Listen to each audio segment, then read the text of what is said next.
Wow. Wow, this is some really deep stuff. I don't know what just happened, but something happened inside of me. Something snapped, something clicked. I wasn't expecting that either. Sorry. It's okay. It's all right. It's beautiful.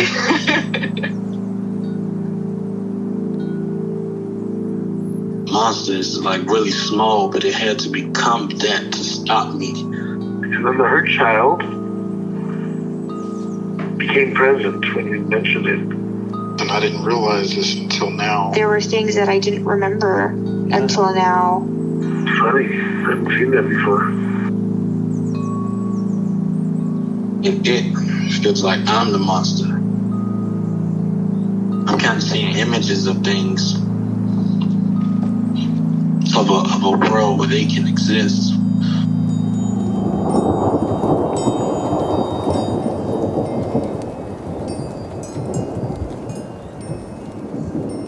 This clarity brings all kinds of answers. It's clear. She hugged me and then went back to her place, I guess, in my heart. Oh, it wants to come out. It wants to bippity boppity boop Cinderella me. She's melted into my chest. It's ooey gooey. All week been finishing things, cleaning up more, started eating vegetables again last week. And it kind of just started happening. It's almost like I just finished going through a meditation session. I feel light. When you hit that first joint, in the morning, and I actually feel a lot more awake.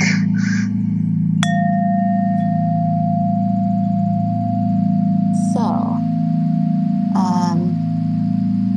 I know we have 2 sessions today and another one. One of them is going to be to talk about some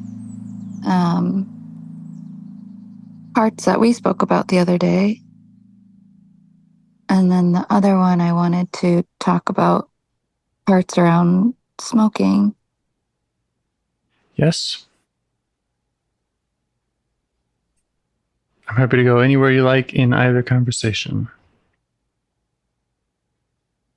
I think it would be interesting to talk about the smoking parts today, especially because, full disclosure, I generally do like to roll one of those before a call so that I'm very dropped in and relaxed. Mm-hmm. I didn't realize that I was completely out. And so I was like, oh, shoot, I can't do that. And so I think it's kind of an interesting point to explore what that feels like and what comes up in that. Yeah. Nice. Yeah, it's an opportunity. Yeah. Okay.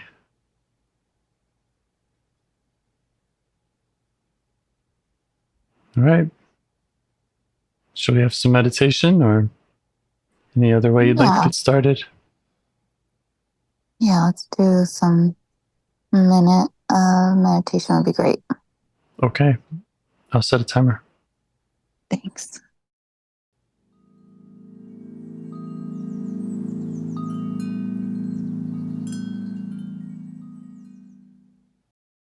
Okay. Okay. So, what are you noticing around parts or this part? Yeah, there's definitely a part that feels panicked about not having the soothing mechanism. Mm-hmm. And then I just noticed that I got distracted with thoughts of why my headphones suck so bad. Yeah. Man, I tried a bunch of different pairs and they all suck. And I'm like, oh. Yeah, I know the feeling. So I got a little distracted with that. Yeah. I'm on my 30th iteration of headset and microphone combo. over it the seems like it years. should be such a simple thing. I know, it really should be. Yeah. Well, again, I can hear every word you're saying, so Great. Yeah. it's working for me. Yeah, I'm finding a clever way to like hold my phone close to my face without having to hold my arm up. Okay, And I think maybe try the headset again then, because it's not like way awesome or better. I think your comfort is worth all right, going the other route. it's not uncomfortable. I did find a nice little position, but if I'm gonna plug the headphones in, maybe you can tell me one more time, like if you noticed a big difference. Okay. Yeah. Headsets are on. Yep. What does that sound like? It's good. It's fine. Yeah, you sure? Yeah. Yeah. Okay.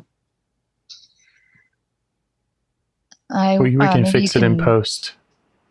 Oh, cool. And yeah, maybe you can share with me if you found a good headset or headphones. Okay. Yeah, I'm just using some $15 headset. I use a cheap headset for the Zoom portion, and then I use a not cheap microphone separately. So I'm recording. I'm using 2 microphones. So. Oh, okay. Yeah. And it's not something I would recommend to anyone because it's a headache. Yeah. Got it. Okay. How's the distracted about headphones part? Yeah, it would like to figure that out, but I am letting it know that like I'm gonna write that down on this list in front of me, and then we can do that after the call. Yeah. Yep. All right. Yeah. And then there's that panic about not having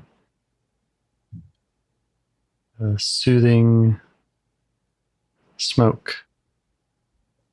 Well, yeah, it's the worst.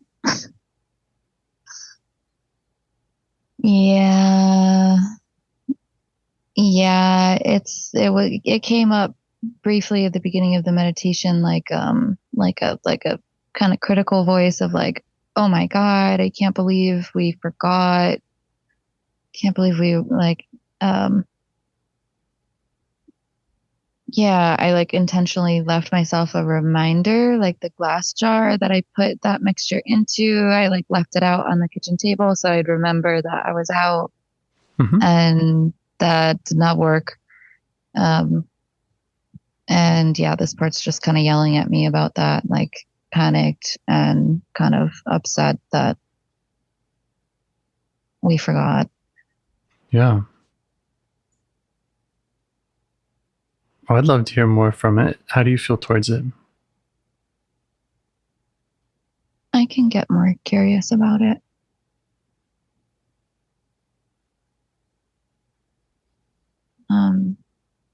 Yeah, I felt like a knee-jerk reaction of like, oh, I hear that all the time.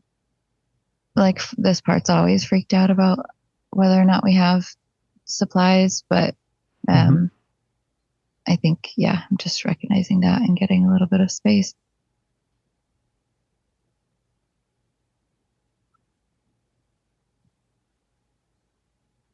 Yeah, the one that's panicked about us forgetting is like, we know the method, like stick to the method.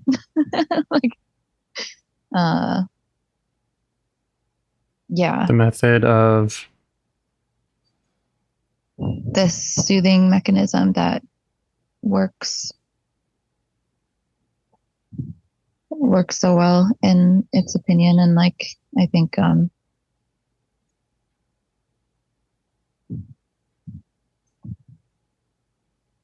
helps it to not panic. Mm-hmm.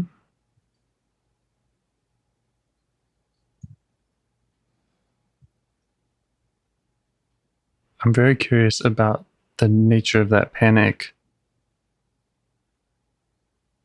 It's like an elevated heart rate and like jittery, about to drop something type of feeling, like can't, like shaky hands and like a frantic, like 2 minutes before you gotta run out the door sort of feeling, like Mm-hmm. Okay. And you're feeling curious about it? I'm feeling it very much. Like All right. it's like a constriction, like kind of in my, like, as soon as I said that, it lessened a little bit, but yeah, it's like a constriction in my throat and my chest, and just like an overall sort of squeezing feeling.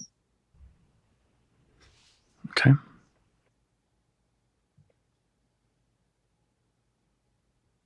Yeah, it's like, what the fuck? What the fuck? That's what it's saying over and over again. Mm-hmm. Yeah. What's it concerned about? I mean, I hear the sensations, but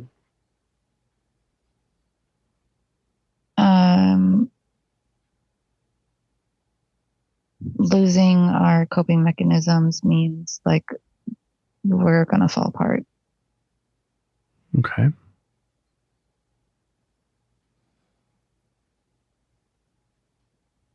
Yeah, we're gonna panic. We're gonna not be able to handle stress. Yeah. Okay. Yeah, everything gets too hard. Yes. Okay. Is it focused mostly on like in the moment, in this conversation, in this call, or is it kind of like just big picture All the time in general? Yeah. Yeah. Okay. Yeah. Okay. Okay.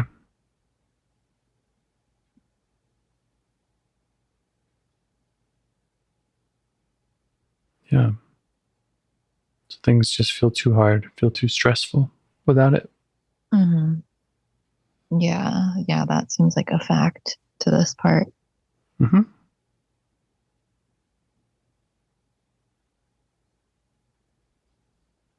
Makes sense.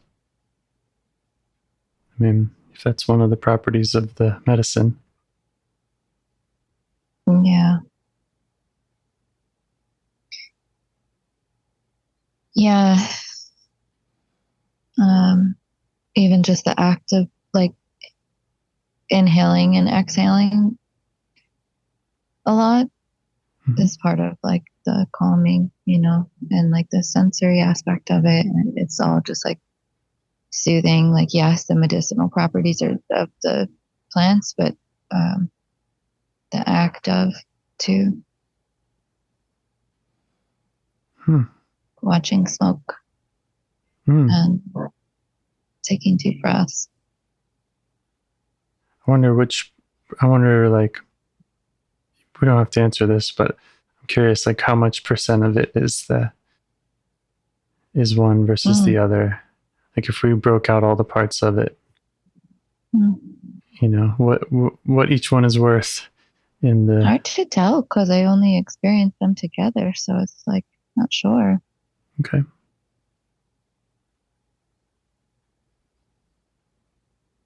I'm just practicing right now. I'm blowing invisible smoke rings over here. Yeah, I was kind of envisioning the same, and it felt calming.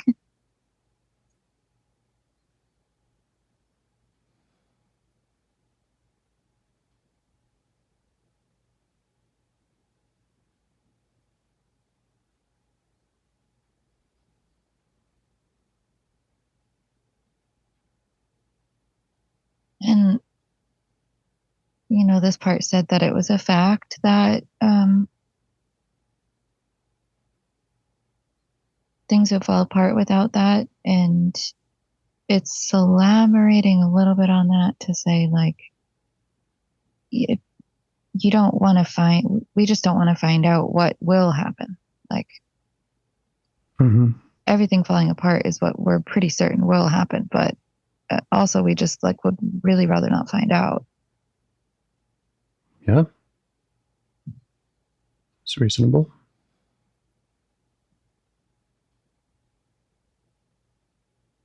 I know something you mentioned once when we talked about it was the increased connection that you felt like it could bring or facilitate. Yeah. Well, it's a double-edged sword on that because it'll take me away from certain connecting activities, like when I'm back home at my family's and there's not really any other smokers. Mm-hmm. That maybe my sister will come out and smoke a little weed with me or something, but like mostly it, when it's my mom and I spending time together and I step outside to do that, and it's not a quick thing, right? Like I intentionally am out there for like an hour and a half, literally just with one hand rolled spliff, but it's like a whole ritual, and like it does take me away from quality time with certain people. Mm-hmm. But yeah, then there's like the connecting aspect of it in at parties and stuff or at social gatherings where I'm really introverted and not like I don't love big social situations. So it's this nice sort of like I'll find a comfortable space outside somewhere at the party and like people will stop in and I feel like protected in a way. Not sure why. I think maybe it's like simple things like I have something to focus on and something to do other than just like interacting. Mm-hmm. Yeah. Yeah. And it's calming, like the nerves and stuff that come with that. Yeah.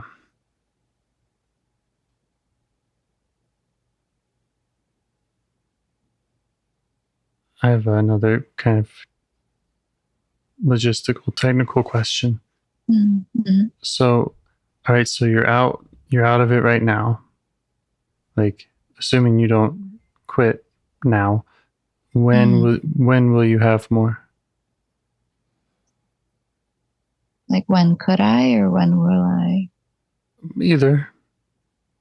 I'm just wondering, is this part panicking because you're out for an hour, or is it like, oh, it's going to be a week, or maybe never? Like, what does it have a time kind of dimension to it? I think like, yeah, they're okay.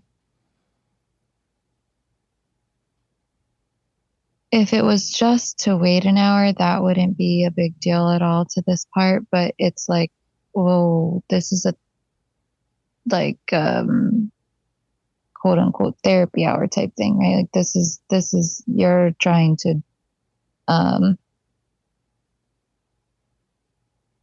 this is not your typical hour kind of thing. Like this may bring up stresses or this may bring up difficulties. And that's exactly when we know to have this mechanism close by. And yeah, that the panicked part is like mad and upset that like we had it all worked out that would be like it looks forward to that. Like, oh, I get to do my little ritual and go to my parks and like this is so nice.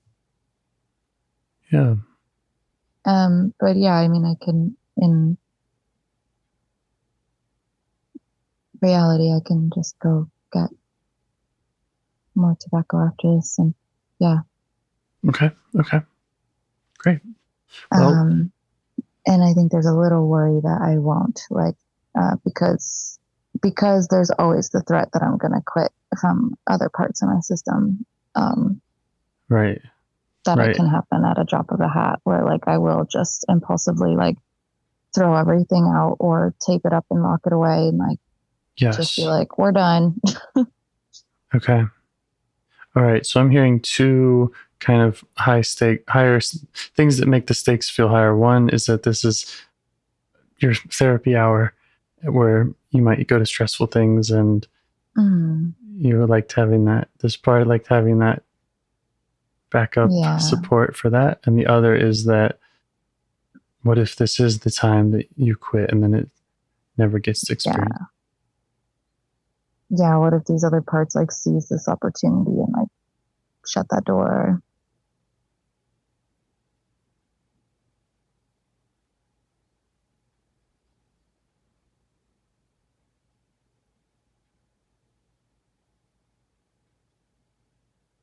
Yeah, both those make sense to me.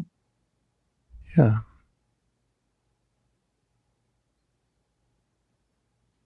And you know that I'm always saying that we don't have to go anywhere that you don't want to go. So it totally makes sense to me that, if you're used to having a ritual and a certain type of support for these conversations, and that facilitates going different places, that Yeah. But you know how like we've talked about like when you're in a good place, it's hard to go to the parts that were bad or difficult. And that's kind of what I've thought about. Like, well, because I've thought about that. Like, how are we going to go to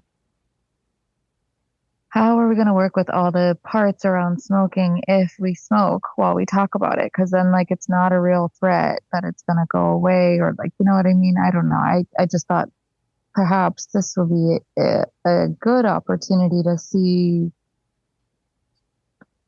what parts come up when it's not available. yeah. Yeah, I get that. I guess I was just speaking to like, if this part's saying, well, if we're going to go to some really vulnerable, scary place and it's easier with the stuff, then we could just say, like, well, we don't have to go. We can just maybe commit to not doing that. Like we can just hang out with this part or whatever. It seems happy as long as I'm not saying like, we're never going to get to do that again. Like if it's reassured by the fact that I'm like, stores are open. I can just fess up and get what we need after this. And if we have a particularly stressful, like a hard time with this for some reason, then like we can go do that after and we have time. We don't have anything after this. Like, yeah. Great. So that feels, it's not happy, but it's like good enough. Yeah. Okay.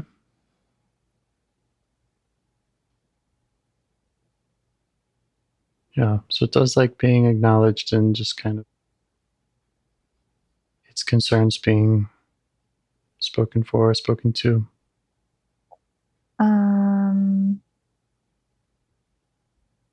Yes.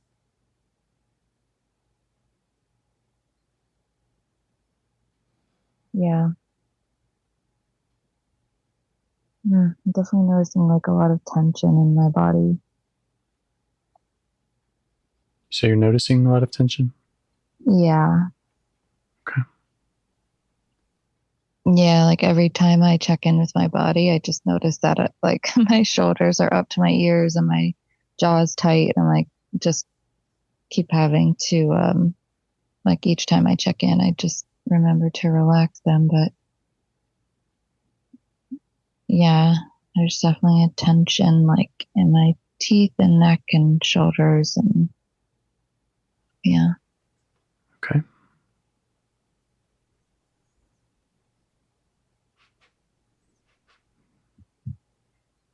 And yeah, maybe agitation.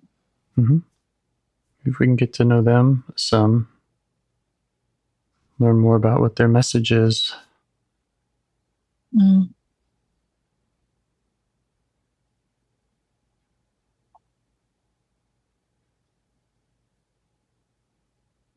Yeah, it just brought me back to a memory of when I was a teenager, and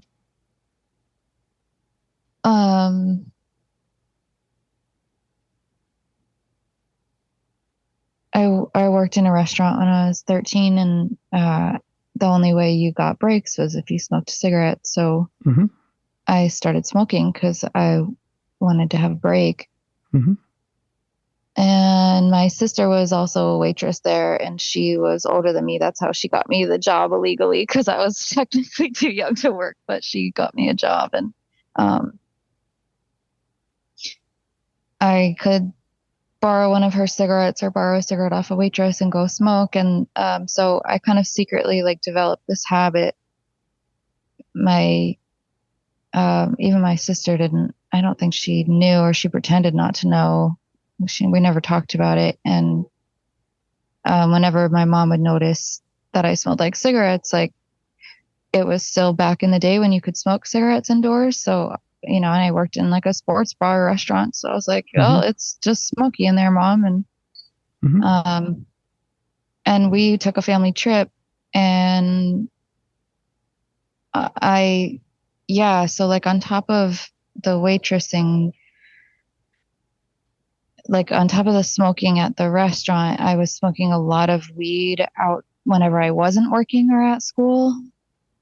So like a lot. And I was on this family trip. I didn't have access to any of that. And it was just kind of like cold turkey. Like I don't think I had realized how I had developed like a nicotine addiction, and I hadn't understood like how much I had been using weed to cope until we took this family trip, and it was stressful because everybody was fighting. Regular family dynamics, regular for my family, like me trying to peacekeep and like getting like hit because like I'm trying to break up fights, and like shit's just like ridiculous. And I was so stressed out that I wanted to go like smoke, and I couldn't. Yeah. I didn't have anything. And I just remember having like a full on panic attack of like, I just felt like trapped. And yeah. So it's showing me that memory. Also age 13? Probably, yeah, 13 or 14. Yeah. Trapped on the trip with family fighting, trying to make peace, trying to make connection and safety. Yeah, and having no like freedom. Like I didn't have a license, I didn't have a car, nobody was going to bring me to the store. Like, that sort of, I remember I even on a later trip, I still didn't have a license, so I just started walking for like miles in the middle of the night in Florida, like trying to find some place that was open. And just feeling like I don't have any choices. I don't like, I'm just stuck and no one's going to help me. Yeah.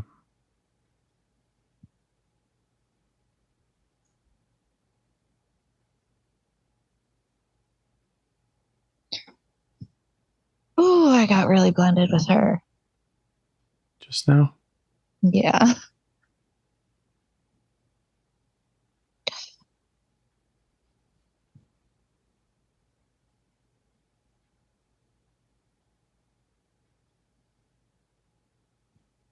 Well,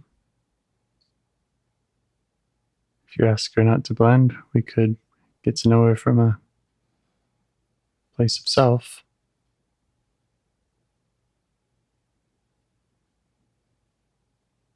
Or if that feels like too much, we don't have to go there.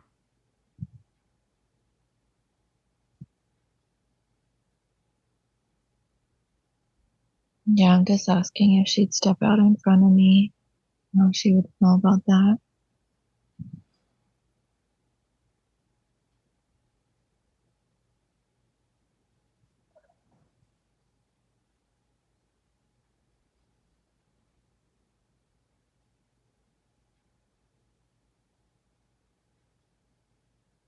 Yeah, I see her. It's funny. Oh my God. She's wearing my old like restaurant t-shirt. Like the stupid like uniform that I had to wear. Oh, that's funny.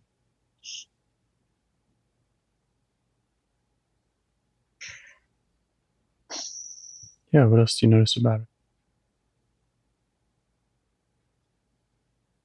She just said like when I saw her, the first thing that she said to me was like, well, what else am I supposed to do? Like how else am I supposed to calm down?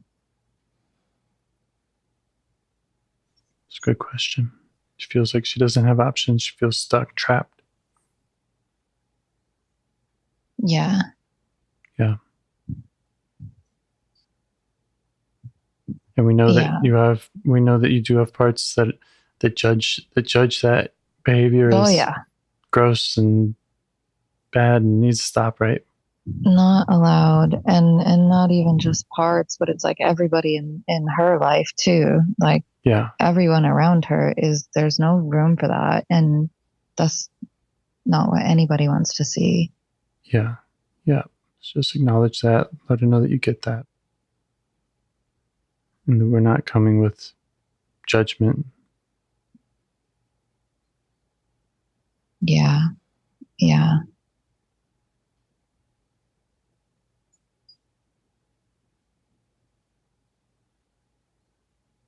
Yeah, that feels better.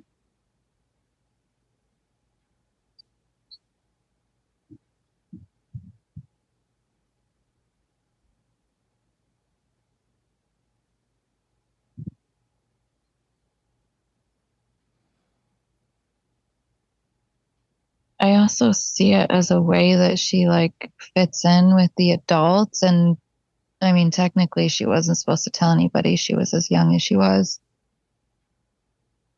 And so, yeah, she's like I look older when I smoke. Sure. Yeah. Kind of comical because like at that age I looked like so young, but yeah. Yeah. Yeah. Too young to be working and smoking, huh? Yeah. Yeah. Does she like working? No. She gets panic attacks a lot. It's way too much. The environment is not great. It's there's a lot of creepy guys, and she's 13, and they're all over 21 because it's like a bar thing, and like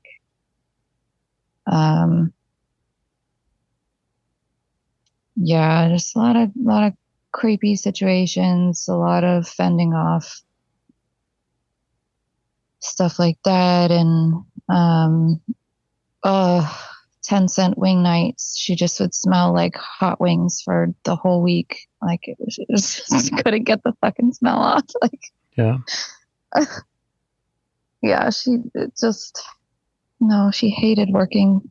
Yeah, why'd she take the job? It. She had to. She needed money, and she couldn't get a job anywhere else because she wasn't old enough. Needed money for what? So that she could buy like clothes and like regular just stuff that she needed. And to buy weed. Yeah, she just added that in. Okay, yeah.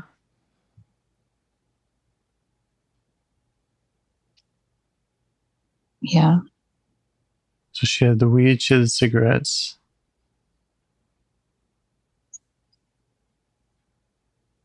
Did she have anything else or anything else that felt like it gave her a break?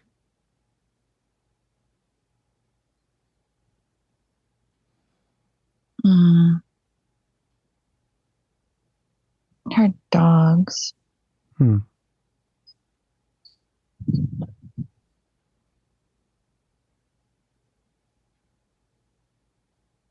Music.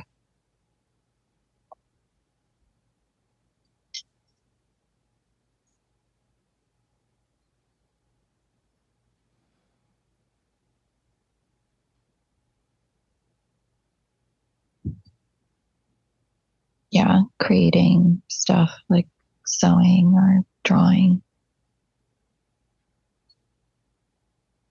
There wasn't a lot of time for that stuff though at 13's. Like, yeah. That got pushed aside.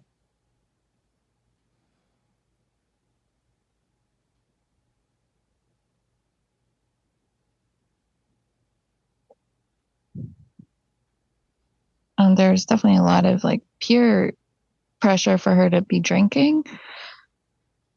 And there was a lot of that. Like all the waitresses would pitch in at the beginning of a shift to get like a giant handle of vodka, and then they would all fill up their thermoses at the like wait station with like vodka and juice. And she never did that because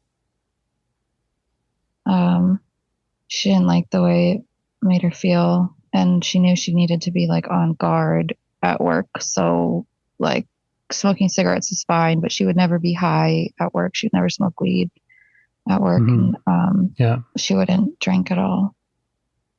Yeah. On guard from the customers, from the bosses. Yeah, from everybody, from the managers, from the bosses, from the customers, from the kitchen staff. Yeah.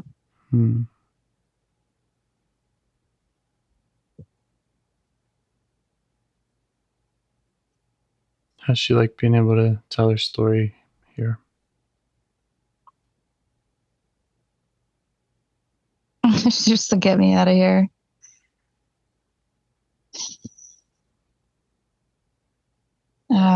But yeah, I think she likes your questions and us listening. She like you're listening to?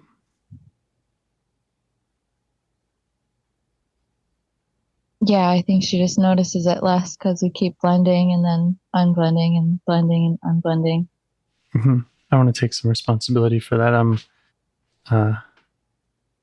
I was not off suggesting many U-turns there as much as I normally would.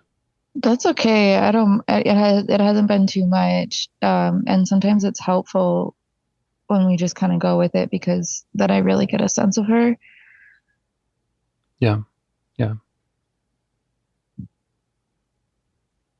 Yeah, and it's good when I catch it, like I keep catching it, and then I can really like, oh, okay, you were really just speaking your mind there, like from this part, and right, good, yeah, good, yeah. It's like I said in our last call, I like being able to experiment. Yeah, so thank you. Me too. Okay, so she wants out of there. Yeah. Which is funny because, like, I don't know if that's different from the Florida memory. I mean, it's like the same age, but it's funny that she took me back to the restaurant and that's where she is now.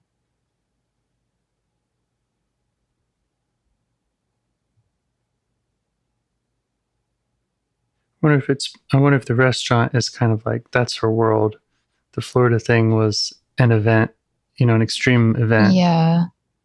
But the restaurant kind of explains her life at the time. That is her world. Yeah.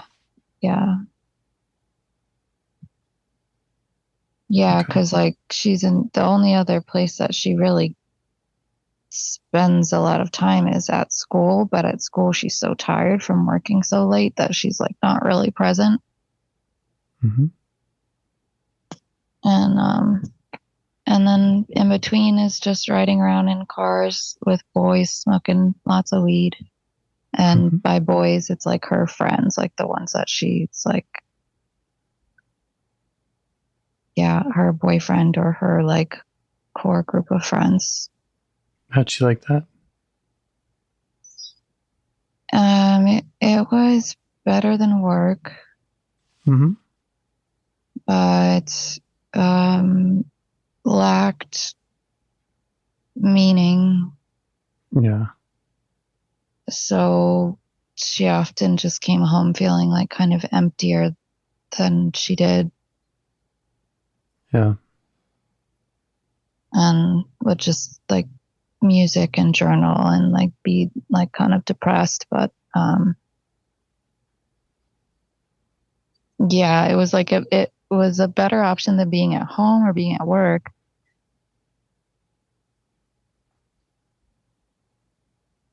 Yeah. lacked meaning. Yeah, substance. There was like hardly any substance.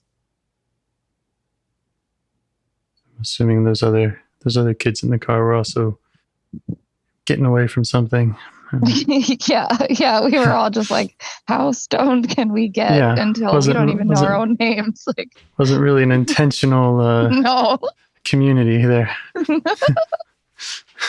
I mean, we were really intentional on getting as faded as we could. Yeah. Yeah, it's just and like she would try to connect with them, but then they would take it as like that she was coming on to them, and then she had to just reassume her tough guy persona because like that was the only way she could have their friendship if she was like trying to get something more out of them or talk about like something deeper than they thought it was like, I don't know, an invitation for something else. And so yeah. What was her tough guy persona like? Sarcastic, ball busty, like, yeah, like mischievous, troublemaking, like still pretty quiet, but like, you know, coming up with like zingers, and she's good at that.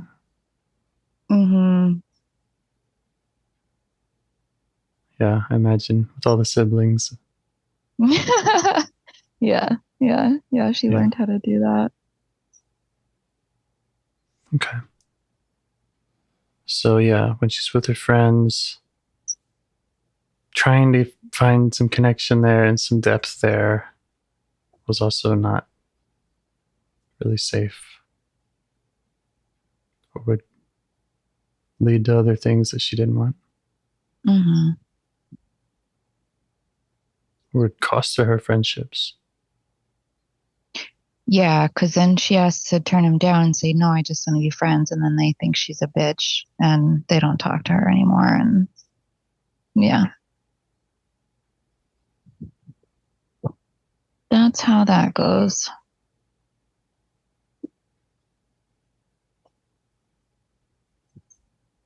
Does she take on any beliefs about herself with her friends thinking she's a bitch and such?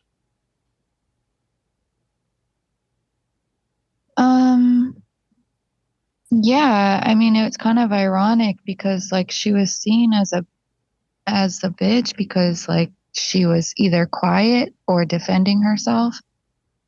And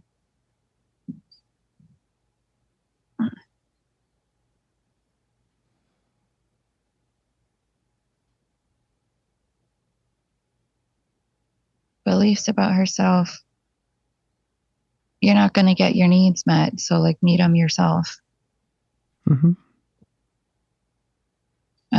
You know, smoking was a way to do that. Like not really do that, but like squash the need to do that, I guess. Yeah. Temporarily.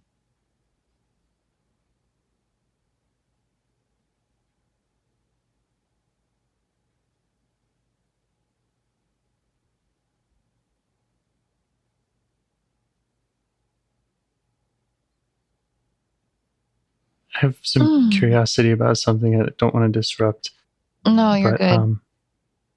The part that we first met that was panicked about not having the supplies and where we might go in this conversation, how's it doing?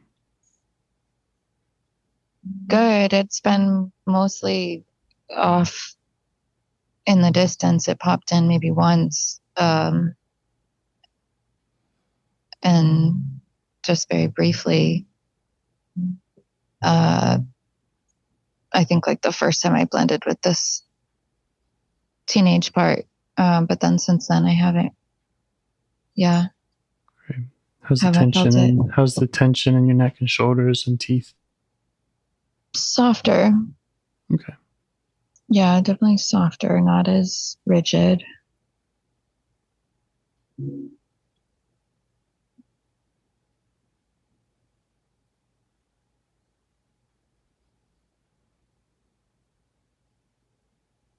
Should we get back to the teenager? Yeah. Okay.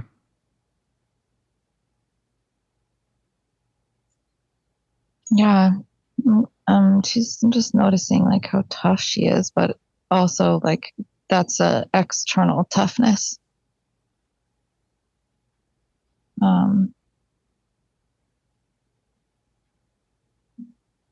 Like inside she's really sad and really overwhelmed and really lost and disconnected, but outside she's like very tough and like almost confident if you didn't know better, you know? Yeah. Yeah. Just welcome that part of her. I don't know. It makes sense.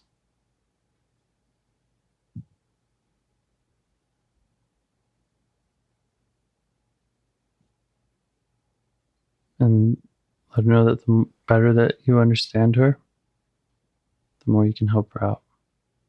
So if there is more about the sadness, overwhelm, loss, disconnected that she wants to show you, it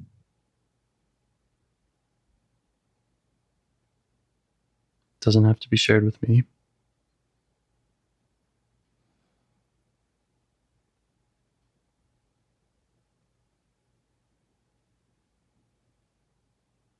I think it's just, you know, I'm seeing like it's a lot more of the same of what she's been showing us, like, and some new situations involving her boyfriend, but like the overall feeling of she doesn't have her license. She is like she's dependent on these other guys, to her friends or her boyfriend, to give her rides everywhere, to get her to work, to get her to school. And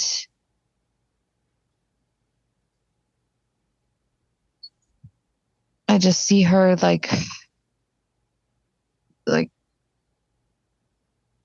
yeah, feels like she just doesn't know where to relax, like like how, where, what is allowed, like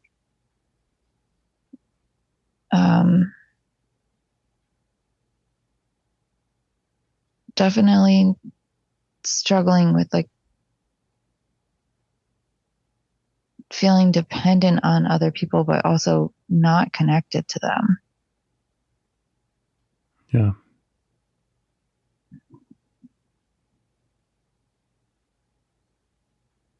And not for a lack of trying, and not for like a lack of desire. Like she really does desire that, and she's like not in the environment to get that in the ways that she needs.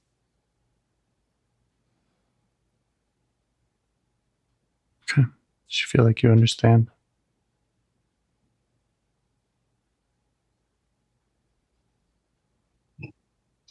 Yeah, I think so.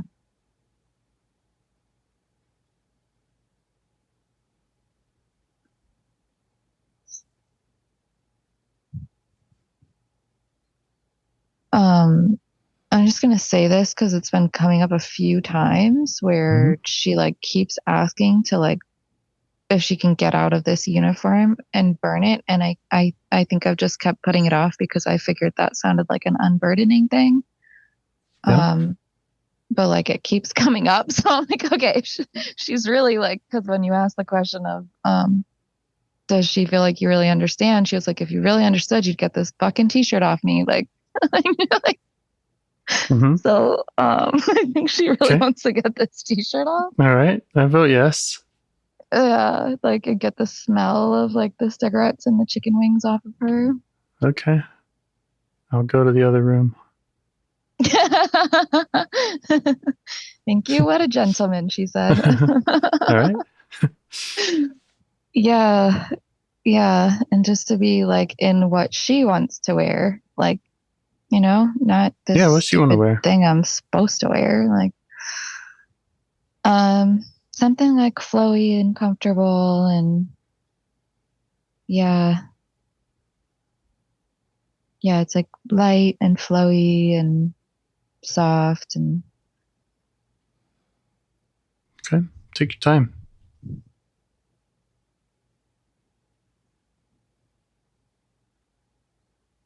Yeah, just like smelling yourself to make sure that like the chicken wing smells really off because it's like in your pores just because it's really gone. Yeah. Yeah, make sure it's all gone.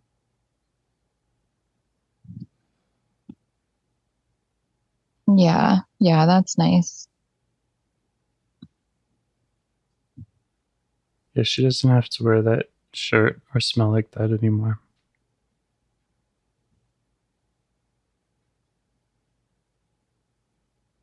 Now, what's interesting is like she can't be in the places that she was just bringing me to and what she's wearing now. Like she feels safe with me to be dressed like that. But she's like, if I was going to be in that restaurant or with those guys, like I couldn't be wearing this like flowy, easy thing. Okay. Yeah. Yes. So Okay. I'm just letting her know, like she has the power to change at the drop of a hat, snap of her finger, whatever she wants to wear. Unlimited flowy dresses? What? Well, unlimited, sure, but like also like she needs to dress tough when she's around her guy friends. Right. Like she's gonna get hit on if she wears like a flowy dress. Like, you know, they're gonna be gross. So yeah. Wouldn't it be cool if she could be somewhere where she can wear whatever she wants and not have to worry about? yeah, that's with me. With me, that's what she wanted to wear was that nice, easy, like that.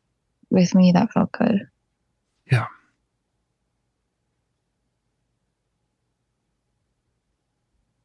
Yeah, so we can be together in our own space and she can tell me about anything or show me anything and she can wear whatever she likes.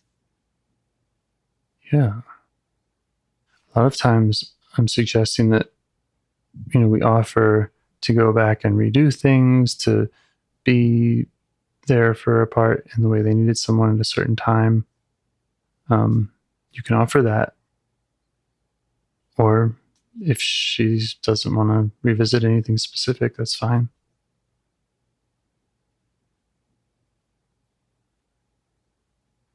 No, there's definitely points around the restaurant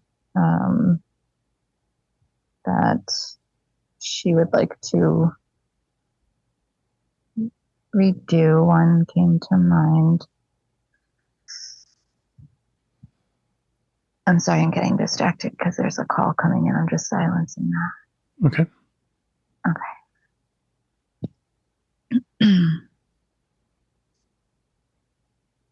Yeah.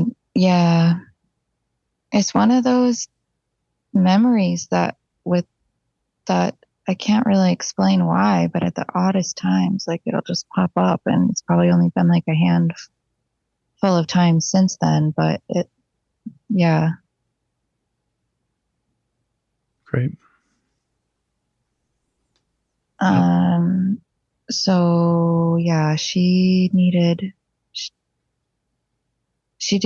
I mean, back to your question of how she liked to work, like it was so stressful for her. And, she was trying to tell her mom that one time, like it wasn't common that her mom was the one to bring her to work, but one day it was, and that was just because my mom had so many jobs, but, she tried to tell her mom in the car, like she was trying to describe a panic attack. Like she's trying to describe, like while having a panic attack, what a panic attack is and why she really can't go into work right now. And her mom just like buckled doing and told her to like, grow up, get the fuck out of the car. Like this is your commitment. You're doing it. You're doing it. Like go get in there now. And it didn't matter how much she tried to describe, like, I can't move, I can't breathe. It just got worse and worse and worse. And her mom just thought she was being dramatic, and her mom had to go to work herself. Like there wasn't any time for this, so she needed somebody to help her, like explain what was happening to her, and that it wasn't pretend, and it wasn't drama, and it wasn't like a teenage excuse. Like, And it would have real lasting effects on her memories and her experience. Yeah.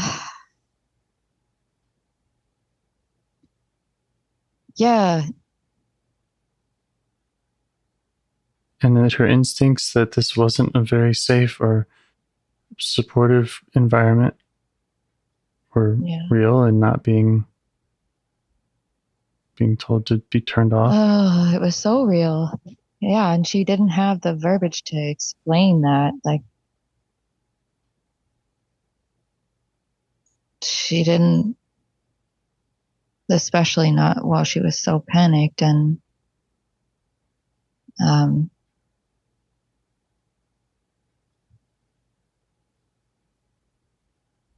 just that permission to take a break, and that permission to feel how you're feeling, and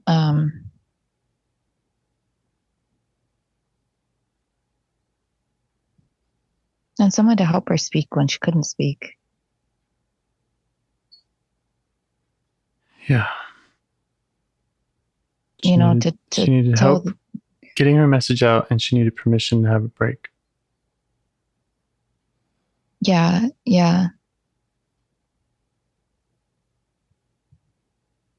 A permission to have a break, and someone to speak for her when she just didn't know how to speak for herself.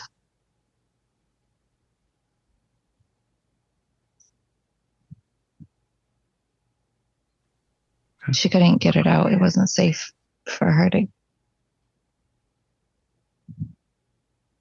like with all the guys in the restaurant, like she couldn't yell at them or say something mean. She'd get in trouble. She'd get fired.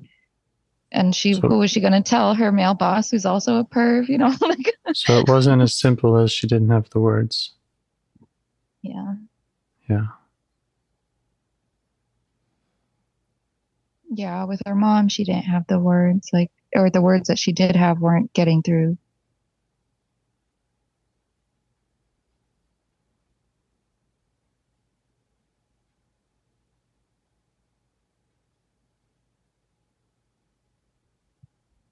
Just needed to be understood. Like, she's really misunderstood.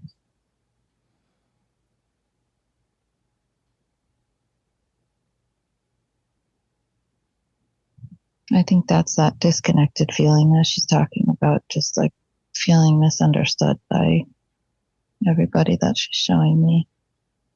Yeah.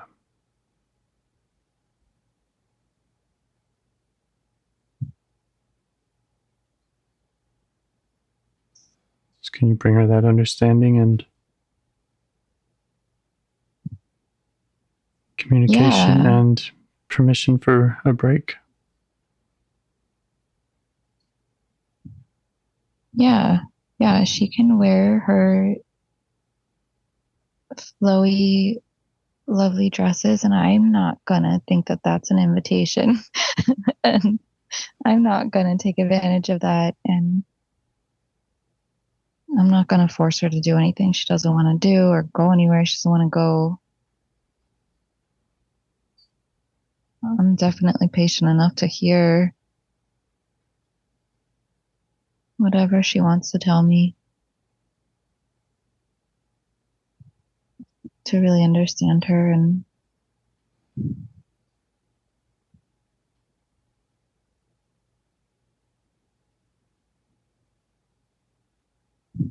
yeah, it's funny she's saying, like, if I had that, I wouldn't need so many cigarette breaks.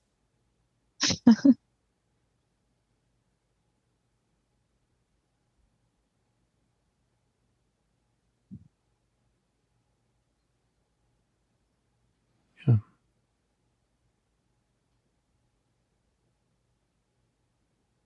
Right. The first thing she said was, what else am I supposed to do? She's dealing with all this stress and being misunderstood. Yeah. And not being safe.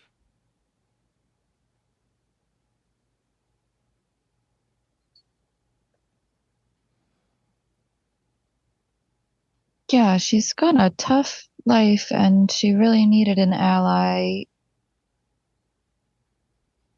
like a solid one.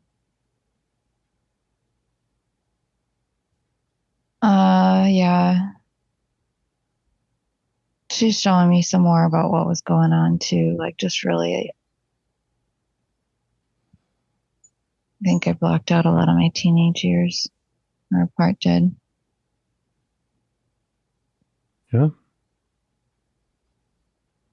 Yeah. Mentioned getting high out of your mind. That's. I mean, she was trying to block it out, right? Yeah. Yeah, there was that.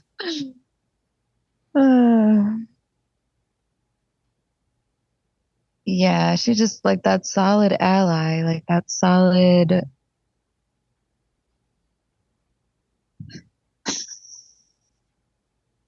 something to hold on to in the storm because there was a lot going on and she's in a very like abusive, manipulative relationship with her boyfriend. Her best friend is getting drunk off her mind every day in school because she's become suicidal and she's like cutting herself and I'm having to talk her down every night on the phone after work and I'm exhausted and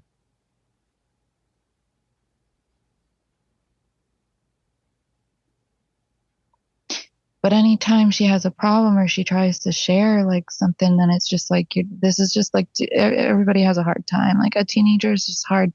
It's just a hard time. Like just get through it. Like Meet your needs yourself.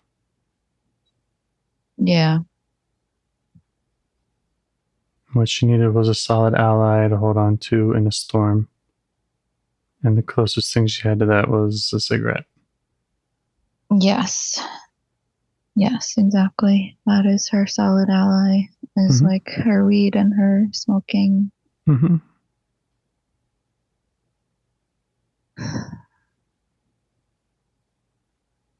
Wow.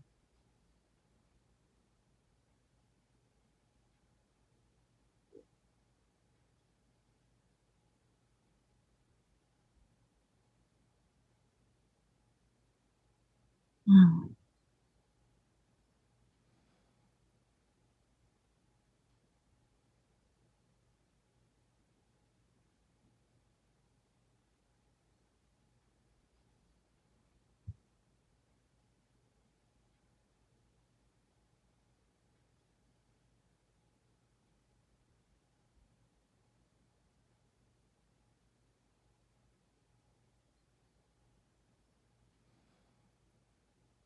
I'm kind of surprised that I just realized like I haven't had a craving. And that's surprising just off of like which part I'm connected with right now, you know? I'm like, huh. Mm-hmm. I guess because she's getting that connection. Yeah, she's getting to have that deep conversation and not feel sketched out or lost. Yeah. Yeah, or misunderstood. Yeah.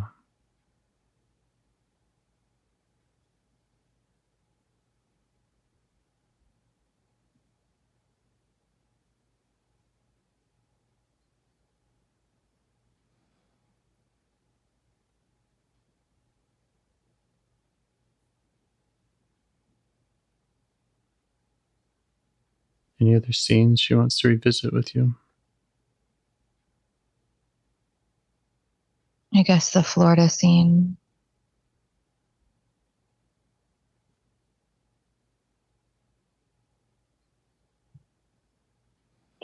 when everybody was fighting and she didn't have her ally. Mm-hmm.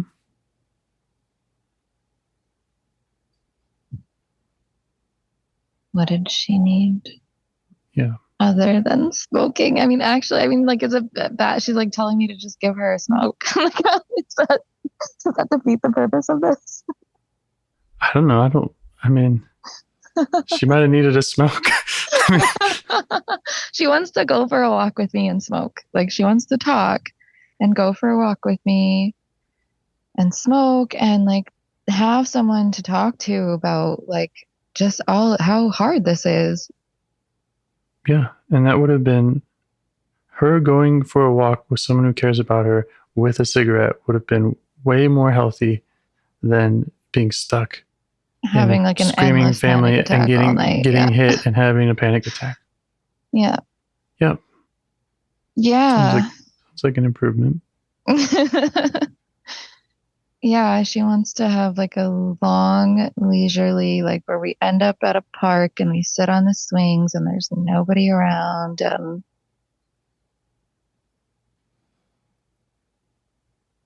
Yeah. And just talk and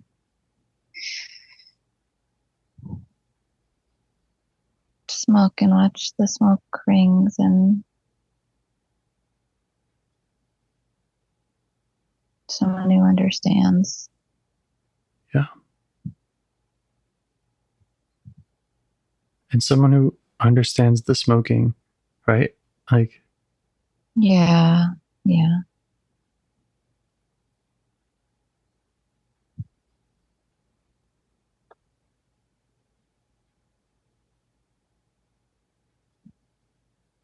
Yeah, and I really, it's a lot easier to understand at her age, like, and with her limited resources.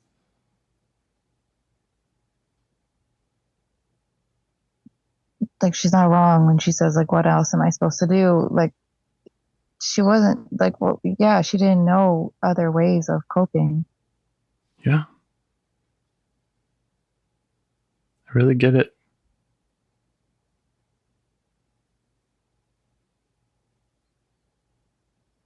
Yeah. I mean, I'm just thinking of every movie, everything I've ever seen where the person's in a hellish situation, prison, war, anything, and it's like, thank God I have a cigarette, Yeah. right? Right? And they're like willing to kill each other over a cigarette because it's like sometimes that's the one thing Right. to make those situations a little bit tolerable. Yeah, because if you can't get out of them, right? Like if that's not an option, Right. like with war or things like that, where it's just like, well, getting out of this is not an option. So we're here. Right. So what is available to us? Yeah. Yeah.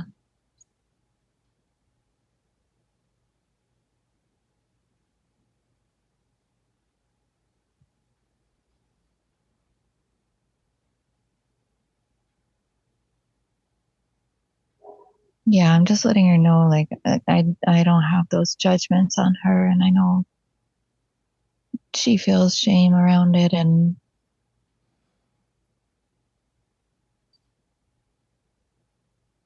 yeah, it's okay for her to do that around me, and I understand. Yeah. Yeah.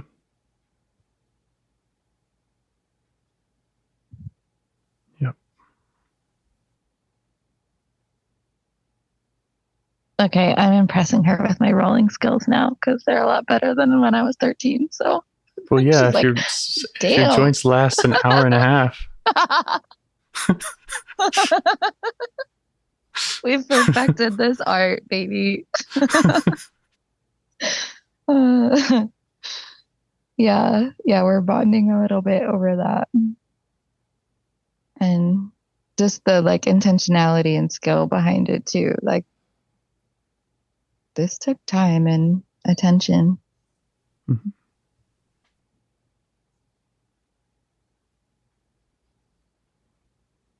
Yeah. Yeah. Yeah, she wants me to be available like every time.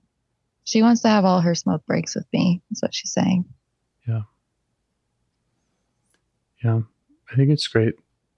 I think it's great that she's shown you and you recognize that, there's this shame that she has and all these other feelings, but it's like, those are her burdens.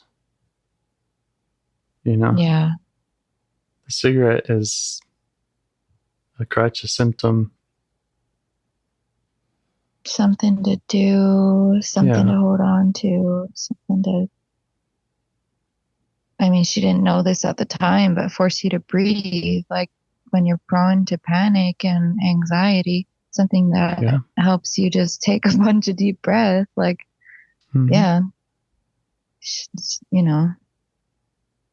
maybe if somebody had told her she was allowed to go do deep breathing for 10 minutes during work, like she would have taken that option. I don't know, but yeah. Yeah, I mean, there is shame around the smoking. Like, it's definitely not what makes her sad or makes her feel so disconnected or anything like that. But there's, remarks and stuff. And like, she knows enough that she keeps it pretty hidden from most people. Right. Right. But she genuinely didn't see options. Yeah. She genuinely felt stuck and trapped and was facing way more scarier things than maybe my lungs will not be great in 60 years. Right. She was not thinking about that. Yeah. Right. I mean, her little sister got mad when she found out that she smoked. So she went to the library and printed out like pictures of like black lung disease and shit and like taped it up in her bedroom, like taped it up in my bedroom. Yeah. Like shame her about it. Yeah. Yeah. So there was definitely some shame around if anybody did find out. But yeah, I was the best option available, and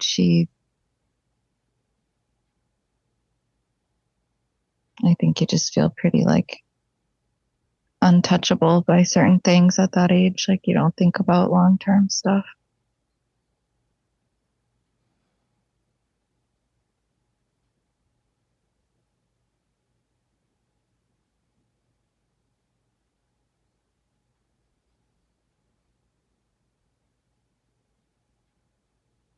Anything else you'd like to go back and redo?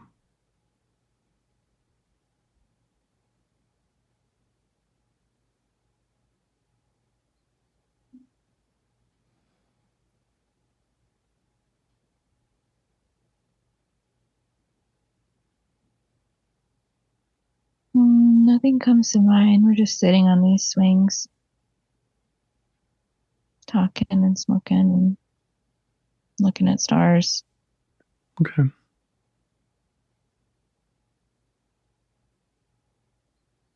Okay. We can just let her know she doesn't have to go back to work or the car with the friends or trapped in Florida with the family.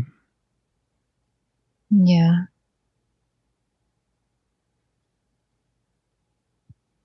Yeah.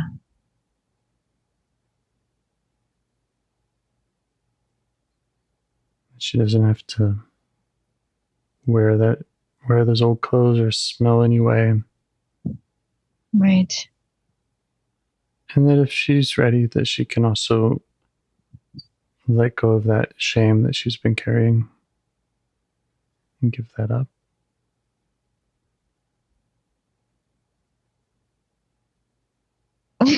She said like in a fire.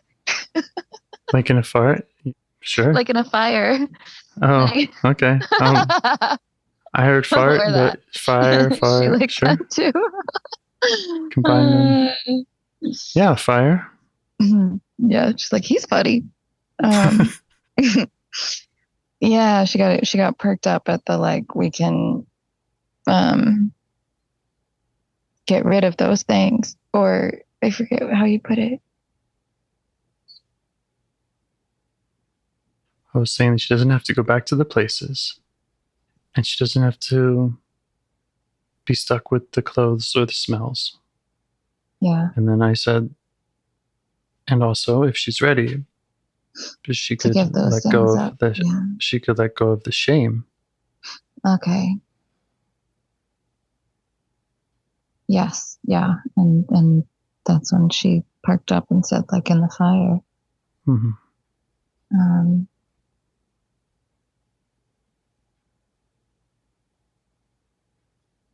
Yeah. Yeah, we can make a fire. Uh-huh.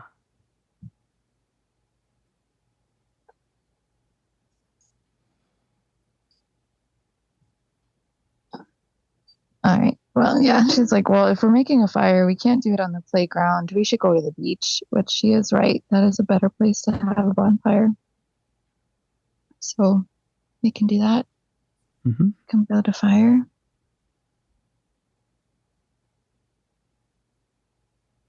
Yeah. And you just want to ask her to check in her body for wherever she's carrying shame or sadness. It was an interesting response. She said, which shame? And It's a I great guess she means question. like the shame of smoking, the shame of feeling disconnected, the shame of feeling like I don't know how to express myself, the shame of like I'm misunderstood. And yeah, I think it's really courageous of her to name all of those. yeah, she feels really safe with us.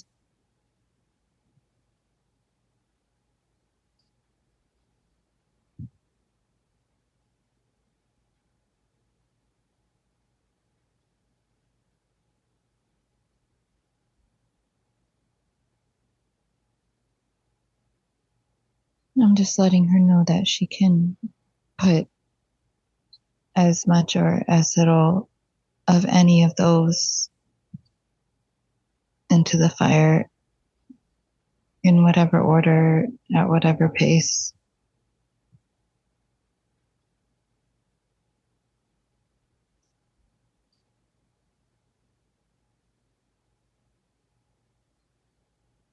So first is the uniform. The uniform has got to go in that fire, she says. Great.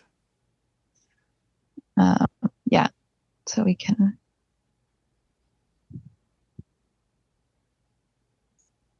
Part of the fun of this for her is watching the smoke and the embers like rise and swirl and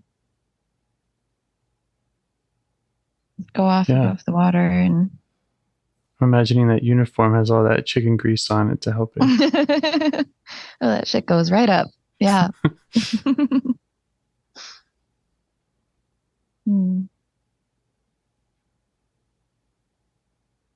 Oh, interesting. Okay. So she's kind of seeing them as like different outfits that she would wear with different people and different times to be safe, and she can burn those. Mm-hmm.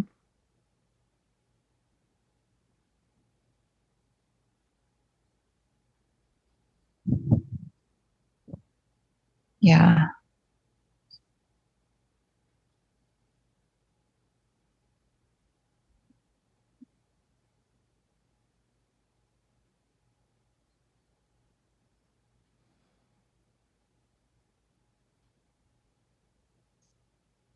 And she wants to like sing and dance around the fire, and like not in a like peaceful way, but in more of like a cathartic way. Mm-hmm.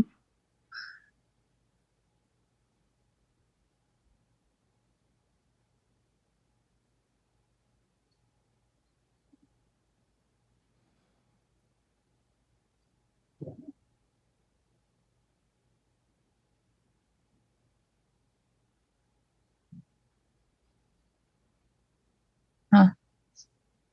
She just like showed me her pack of cigarettes and asked if we're gonna burn those too.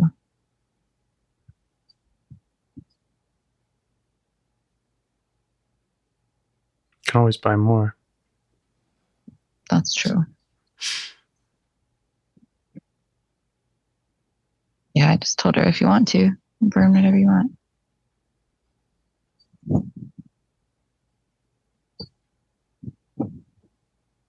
Yeah, she threw those in there.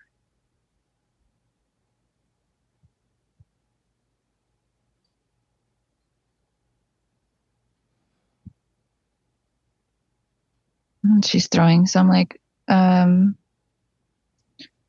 judge, but they're like at that time and based off what was popular, like we would smoke blunts. So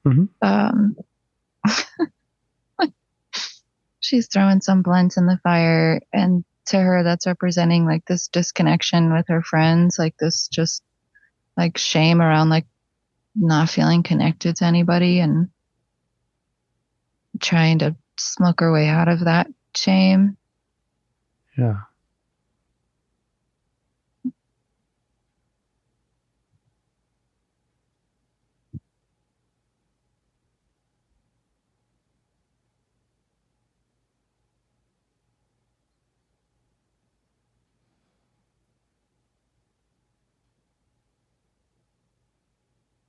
Yeah, and she wants to get rid of this like stress on her of like that she had this expectation of like handling all of it alone.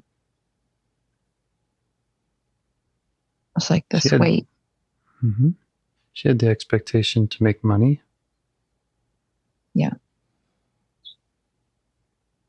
Make it to school on time, get good grades, pass high school, graduate, make your own money. Take care of her suicidal friend, take care of her abusive boyfriend. Yeah, and try to keep peace in the find a family. ride because you don't have a car. Try to keep peace in the family. Yeah, split up your sisters from fighting. Yeah. Yep. Manage who's allowed to think you're what age and who you can let know that you're smoking or not. Yeah, fend off 45-year-olds and, grown ass men.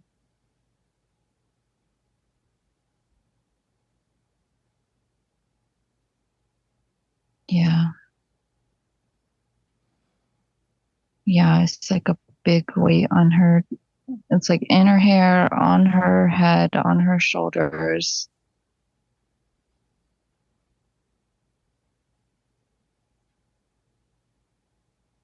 She wants to take it off. Like it's like a big like weighted shell. I don't even know what, but she wants to take it off and smash it. Like let it fall from a really high height and just watch it like absolutely shatter. Yeah.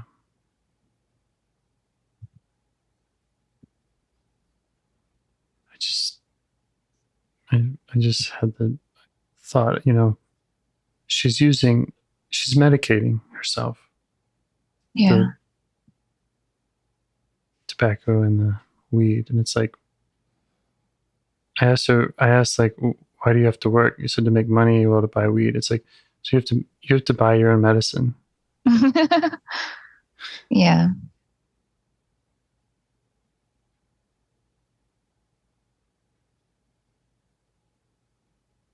Yeah. Yeah. And if she doesn't want to wear her sister's hand-me-downs, then she has to get money to get other clothes. Mm-hmm. And if she doesn't want to get bullied at school for wearing her sister's hand-me-downs, then she needs to get money to get other clothes. Like, yeah. Yeah.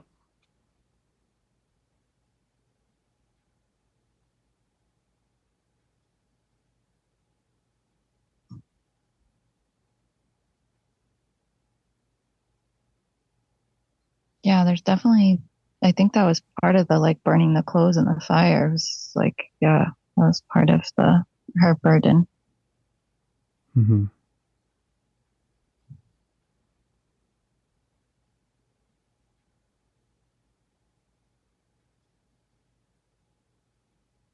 Yeah, she's very resourceful.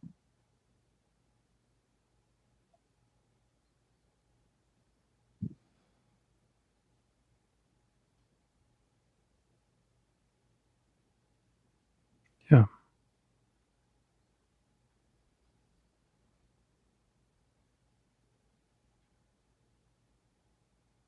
any more to give up. She mentioned shame around smoking, disconnection, feeling like she doesn't know how to express herself, being misunderstood.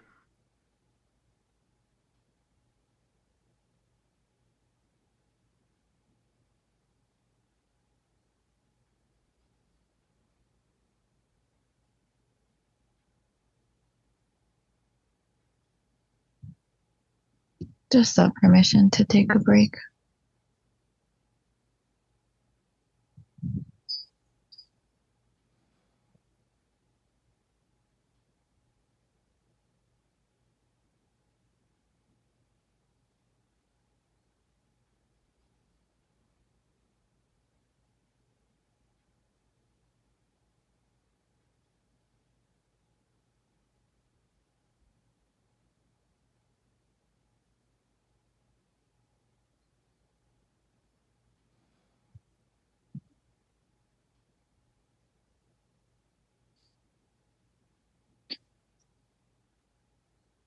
Sorry, did I misunderstand your question? I asked if there's anything else she wanted to give up. You said permission to take a break, which I'm guessing isn't something she wanted to give up, but she wants to get. Yeah, so what's next? What else does she need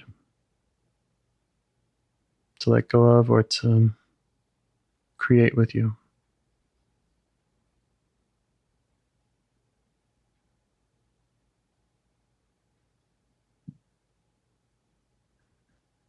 I'm just reminding her that I'm here because I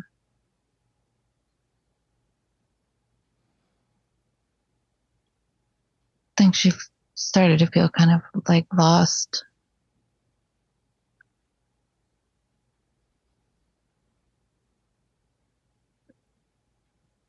Yeah. Yeah, if she's taking a break from all of this stuff, then what's left?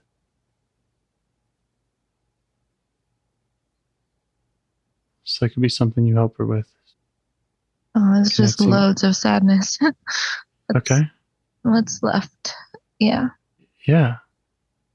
Yeah. This is your opportunity with her, her opportunity with you Yeah. to create.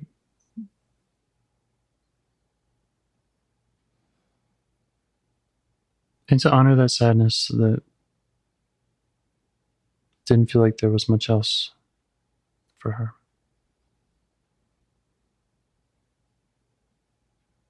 Yeah, like honor her sadness as like so much more than just like teenage angst and hormones, like, you know, what it Yeah. was chalked up to. Yeah.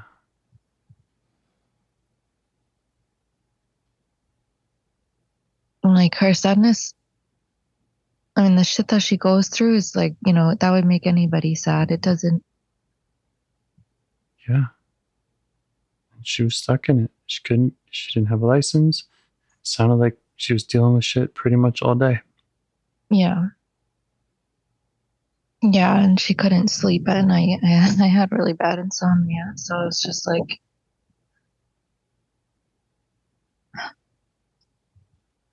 Yeah. yeah. Yeah. So, yeah, you can invite her to kind of create that place and those things that she does want to bring into her life, those feelings or activities or She wants to go buy more smokes.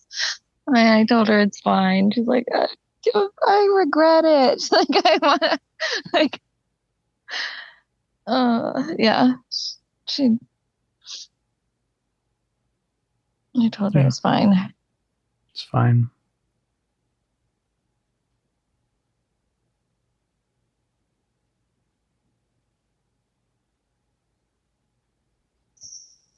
She also likes dogs, music, sewing, and drawing. Yeah, nature. Mm-hmm.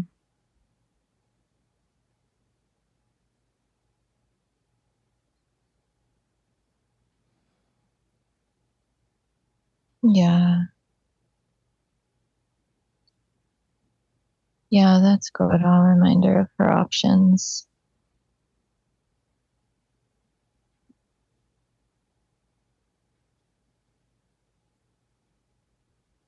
Yeah.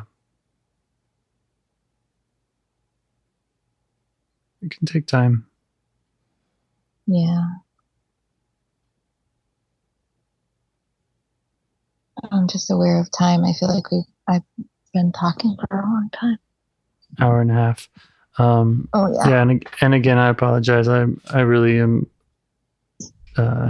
not as strict or focused in my usual way. You're doing great. Okay, thank you. The protector that led us here. Mm. Or the one that was panicked about not having the stuff. Yeah. Yeah. Just bring it up to date and see how it's doing.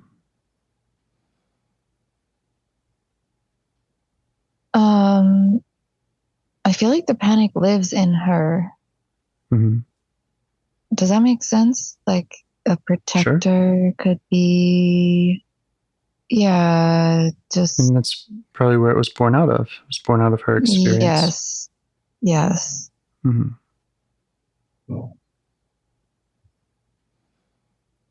Yeah, at least that particular flavor of panic, for sure. Mm-hmm. Yeah. Yeah. Yeah, because I was looking for that part and it just brought me back to her. And like, it was her panic that was saying, like, wait, I regret, I want to go buy more smokes. Yep. Yeah, I think the more you can keep that connection, not just between you and her, but between you and this panic feeling in her. Yeah. You know, just kind of, I don't know, makes that, I can't find the word. Understanding so kind that. of a seamlessness between a protector and an exile, to where what shows up in you in the moment, which is usually protectors, you know, the more you can connect that to the exiles, the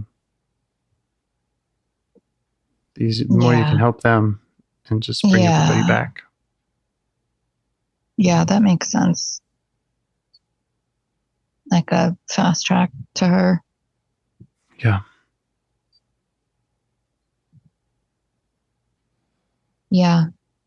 Was there any other protectors that we spoke to? I'm looking at my notes. Distracted about headphones. Right. And I do have my note here about the headphones. Yes. Yeah. Panic will fall apart. Can't handle stress. Yeah. It said something like this: a fact, things will fall apart. Yeah. Yeah, because that was her reality for sure. Yeah. Right. So that actually makes a lot more sense. I'm glad you just said that, because it was like, I was confused that they both had this solid understanding that things will fall apart, as if it was like evidentiary fact. But then they were saying too, like, we don't want to wait and find out what's going to happen now. Mm-hmm. You know, because they're going off of like all of, her experiences. And so that makes more sense. Like, yeah. And it sounds like it kind of was a fact that things were falling apart. Oh, yeah. Yeah, totally. Yeah. They did fall apart. A lot of them did, right? A lot of those relationships, a lot of those situations. And